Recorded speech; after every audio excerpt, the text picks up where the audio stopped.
কাজিৰঙা ৰাষ্ট্ৰীয় উদ্যানৰ মাজেৰে যোৱা ৰাষ্ট্ৰীয় ঘাইপথ 115 নং 715 নং ৰাষ্ট্ৰীয় ঘাইপথৰ ওপৰত এলিভেটেড কৰিডৰ হ'ব আৰু ইতিমধ্যে প্ৰধানমন্ত্ৰীয়ে এই এলিভেটেড কৰিডৰ আধাৰশিলা স্থাপন কৰি গ'ল।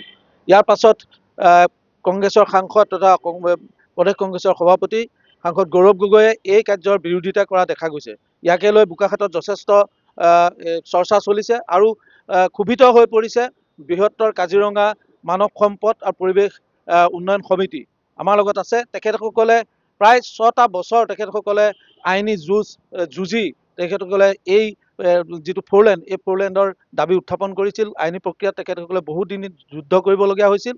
তাৰ ফলশ্ৰুতিত কাজিৰঙাৰ পৰা কলিয়াবৰ সংযোগী যিটো ফ'ৰলেণ্ড আৰু তাৰ মাজত কাজিৰঙা ৰাষ্ট্ৰীয় উদ্যানৰ অংশত যি এলিভেটেড কৰিডৰ হ'ব, ইয়াকে লৈ যথেষ্ট উৎফুল্লিত হৈ পৰিছিল বোকাখাতীয়া ৰাইজ আৰু কলিয়াবৰৰ ৰাইজ। কিন্তু এই কংগ্ৰেছৰ সাংসদগৰাকী বা কংগ্ৰেছৰ সভাপতিগৰাকী যি বিৰোধিতা কৰিছে তাত যথেষ্ট ক্ষোভ প্ৰকাশ কৰিছে ইয়াৰ স্থানীয় যিসকল নেতা, যিসকলে বহুদিন ধৰি তেওঁলোকে এই ফ'ৰলেণ্ড দাবী কৰি আহিছিল, এলিভেটেড কৰিডৰ দাবী কৰি আহিছিল। আৰু গৌৰৱ গগৈ এনেধৰণৰ মন্তব্যক তেখেতসকলে গৰিহণা দিছে। মই প্ৰথমতে আহিছোঁ বৃহত্তৰ কাজিৰঙা মানৱ সম্পদ আৰু পৰিৱেশ উন্নয়ন সমিতিৰ সভাপতি জিতুসমাৰ ৰাজখোৱা ডাঙৰীয়া, আপোনাক এই যে সাংসদ গৌৰৱ গগৈয়ে যিখিনি কথা কৈছে এই কথাখিনিক লৈ আপোনালোকে কি কয়? নহয়, নিশ্চিতভাৱে তেখেতে যদি এইখিনি কথা কৈছে আমি কোনো কাৰণতে গ্ৰহণযোগ্য নহয় বুলি ভাবিছোঁ আৰু তাৰ তীব্ৰ বিৰোধিতা কৰিম। কাৰণ চাওক, এই যিটো ফ'ৰলেণ্ডৰ কথা বা এলিভেটেড কৰিডৰ কথাটো আজিৰ নহয়, ইয়াৰ কাৰণে এটা ডাঙৰ আমাৰ সংগ্ৰাম হৈছিল। প্ৰায় আমি 7 বছৰ সংগ্ৰামত অৱতীৰ্ণ হৈছিলোঁ। দিল্লীৰ সেউজ প্ৰাধিকৰণত আমি গৈ পেলাই গোচৰ তৰিছিলোঁ আৰু গোচৰৰ যি মানে প্ৰক্ৰিয়া তাত আমাৰ বোকাখাতবাসী আৰু জখলাবন্ধাৰ ৰাইজৰ 35 লাখ টকা ব্যয় কৰা হৈছিল। আৰু সেই টকা ব্যয় কৰি পেলাই আমি গোচৰৰ শুনানি হোৱাৰ পিছত এইটো আমি অহৰহ দাবী কৰি আছিলোঁ। বহুবাৰ উচ্চস্তৰীয় বৈঠক আমাৰ হৈছিল বিভিন্ন পৰ্যায়ত আৰু প্ৰতি বৈঠকতে আমি এই কথা কৈছিলোঁ যে এই ফ'ৰলেণ্ড এইটো লাগেই।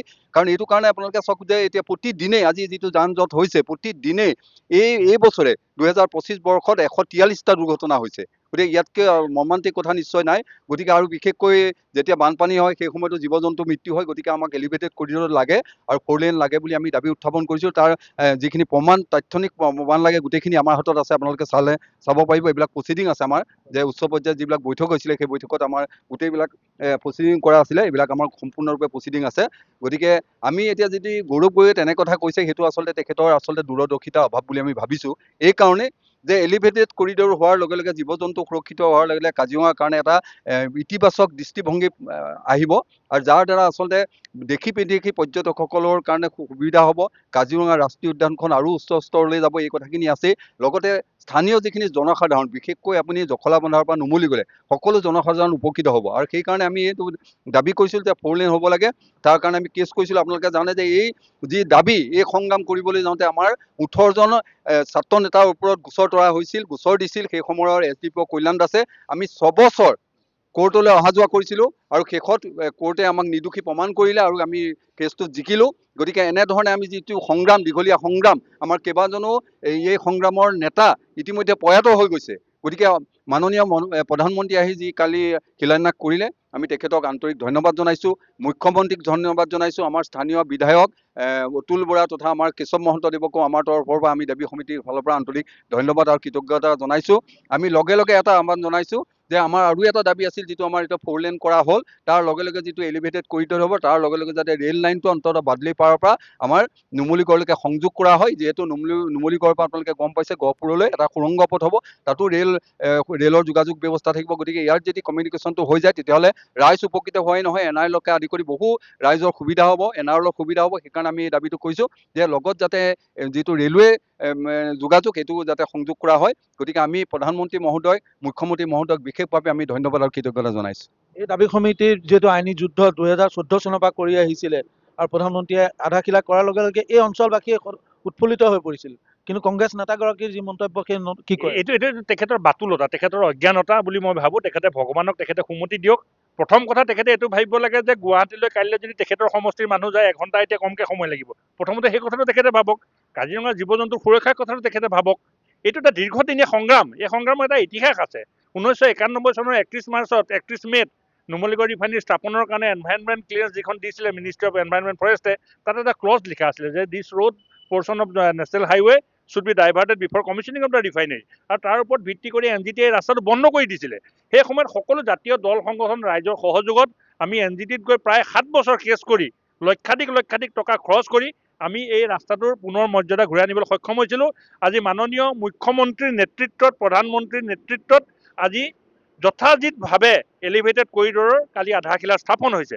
আমি চৰকাৰখনক অন্তঃকৰণে ধন্যবাদ জনাইছোঁ। বোকাখাতক তেখেতসকলে এই ইমান এটা ডাঙৰ সুবিধা দিয়াৰ কাৰণে, কলিয়াবৰক ইমান এটা ডাঙৰ সুবিধা দিয়াৰ কাৰণে, কাজিৰঙাখনৰ সুৰক্ষাৰ স্বাৰ্থত ইমান ডাঙৰ এটা পদক্ষেপ লোৱাৰ কাৰণে 7,000 কোটি টকাৰ এটা প্ৰজেক্ট আমাৰ ইয়ালৈ আহিব, তাৰ বিৰোধিতা কৰাটো মই ভাবোঁ তেখেতৰ নিকৃষ্ট মানসিকতাৰ পৰিচয়। যিহেতু বোকাখাতৰ যিসমূহ জাতীয় দল সংগঠন, এই দল সংগঠনসমূহে এই দীৰ্ঘদিনীয়া এটা দাবী আছিল, 4 লেন দাবী কৰি আহিছিল, এলিভেটেড কৰিডৰ দাবী কৰি আহিছিল। কিন্তু শেহতীয়াত এই গৌৰৱ গগৈ মন্তব্য কি কয় আপোনালোকে? জাতীয় যুৱ ছাত্ৰ পৰিষদৰ কেন্দ্ৰীয় উপসভাপতি বিপুল বৰা আছে, আপোনালোকৰ মন্তব্য? হয়, আমি আচলতে জাতীয় যুৱ ছাত্ৰ পৰিষদ উন্নয়নৰ নামত বিৰোধিতা কৰা সংগঠন নহয়। আমি আগতেও কৈছোঁ, আপোনালোকে ইতিমধ্যে উপৰোক্ত বক্তাকেইজনে কৈছে, শুনিছে যে 4 লেনটো এলিভেটেড কৰিডৰক লৈ পেলাই আমি যথেষ্ট কষ্ট কৰিছোঁ, তাৰ বিনিময়ত আমি যথেষ্ট পইচা খৰচ কৰিবলগীয়া আছে। আৰু আচলতে এটা ৰাষ্ট্ৰীয় দলৰ অসমৰ এজন সভাপতি মন্তব্যটোত আমি জাতীয় যুৱ ছাত্ৰই ধিক্কাৰ দিছোঁ আৰু গৰিহণা দিছোঁ। এনেকুৱা ধৰণৰ মন্তব্য তেওঁক নকৰিবৰ কাৰণে কিন্তু আহ্বান জনাইছোঁ যে চাওক, আমি বহুত কষ্টৰ বিনিময়ত 4 লাইনটো আৰু এলিভেটেড কৰিডৰ পাইছোঁ, আৰু এইটোক তেওঁ বিৰোধিতা কৰি পেলাই যদি অনাগত দিনত যদি কিবা সমস্যাৰ সৃষ্টি হয়, তাৰ কাৰণে কিন্তু সম্পূৰ্ণযোগ্য গৌৰৱ গগৈ হ'ব। মই ধন্যবাদ জনাইছোঁ জাতীয়তাবাদী যুৱ ছাত্ৰ পৰিষদৰ কেন্দ্ৰীয় প্ৰচাৰ সম্পাদক নীলোৎপল খাউণ্ড আছে।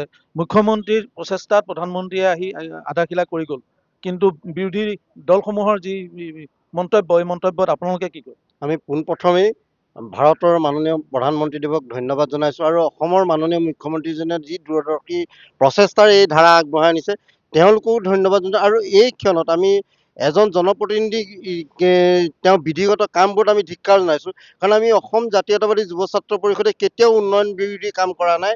আৰু অসমৰ এজন সাংসদে যে এই উন্নয়নৰ বিৰোধী এক বক্তব্য দাঙি ধৰিছে, তেওঁ এজন সাংসদেই নহয়, তেওঁ বিৰোধী উপদলপতি, তেওঁ সন্মানীয় ব্যক্তি এজনে এনেধৰণৰ বাতুলামী কথাৰে যাতে উন্নয়নৰ ধাৰাক স্থগিত ৰাখিব নোৱাৰে, তেওঁক আমি ধিক্কাৰ জনাইছোঁ আৰু গৰিহণা জনাইছোঁ যে বোকাখাতৰ আৰু জখলাবন্ধাৰ উন্নয়ন আৰু অসমৰ সমাজ জীৱনৰ মধ্যমণি এই কাজিৰঙাৰ বোকাখাতৰ এই স্থান যাতে জাকত জিলিকা হওক, উন্নয়নৰ ধাৰা বোৱাই নিয়ক আমি আশা কৰিছোঁ। আৰু অসম জাতীয়তাবাদী যুৱ ছাত্ৰ পৰিষদৰ উন্নয়নৰ ধাৰা বোকাখাতলৈ আগবঢ়াই নিয়াৰ ক্ষেত্ৰত আমি গণতান্ত্ৰিক আন্দোলন ধাৰাবাহিকভাৱে কৰিছিলোঁ, আৰু আমাৰ অসম জাতীয়তাবাদী যুৱ ছাত্ৰ পৰিষদ বোকাখাত জিলা সমিতিৰ নেতৃত্ব 6 বছৰ কোৰ্টলৈ অহা যোৱা কৰিব লগা হৈছিল, আপোনালোকক জনাইছোঁ। আৰু এই ক্ষণত আমি গৌৰৱ গগৈ ডাঙৰীয়াক জনাইছোঁ যে তেখেতে উন্নয়ন বিৰোধী কোনো বক্তব্য নাৰাখে, যাতে জনপ্ৰতিনিধি এজনে যেনেধৰণে বক্তব্য ৰাখিব লাগে তেনেধৰণে বক্তব্য ৰাখি ৰাইজক আশ্বস্ত কৰিবলৈ আমি আহ্বান জনাইছোঁ। জাতীয়তাবাদী যুৱ ছাত্ৰ পৰিষদৰ লগতে আছু, আটছা, আটাছু, চুতীয়া জাতি ছাত্ৰ সন্থা আদি বিভিন্ন জাতীয় দল সংগঠনসমূহে এই দীৰ্ঘদিনীয়া দাবী জনোৱাৰ পাছত অসম চৰকাৰে, কেন্দ্ৰীয় চৰকাৰৰ সৈতে ডাবল ইঞ্জিন চৰকাৰে এলিভেটেড কৰিডৰৰ আধাৰশিলা কৰিলে 4 লেন সংযোগ কৰা হ'ব নুমলীগড়লৈকে। এই কথাখিনিয়ে এই অঞ্চলবাসীক উৎফুল্লিত কৰিছিলে, কিন্তু তাৰ মাজত এই বিতৰ্কই, গৌৰৱ গগৈৰ যি মন্তব্য, এই বিতৰ্কই এতিয়া সকলোৰে মনত খুব